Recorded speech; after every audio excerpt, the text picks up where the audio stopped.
Do you know why US flag is half-staffed today? घटेको छ हैन, तपाईहरु सुनेर दङ्ग पर्नुहुन्छ।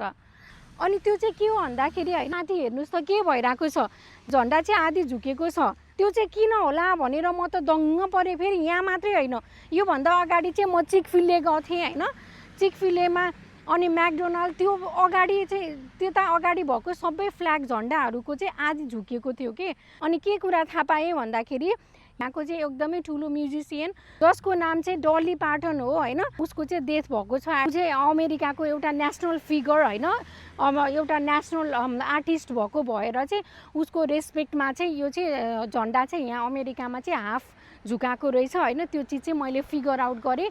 अनि कस्तो विचित्र छ अमेरिकामा चाहिँ के हुन्छ भन्दाखेरि हेर्नु न, रेस्पेक्ट गर्दाखेरि अब कस्तो मजाले झण्डा झुकाएर रेस्पेक्ट गर्छन्। अब त्यही चिज नेपालमा चाहिँ फरक तरिकाले हामीले आफ्नो नेसनल फिगर्सहरूलाई आर्टिस्टहरूलाई चाहिँ रेस्पेक्ट गर्छौँ।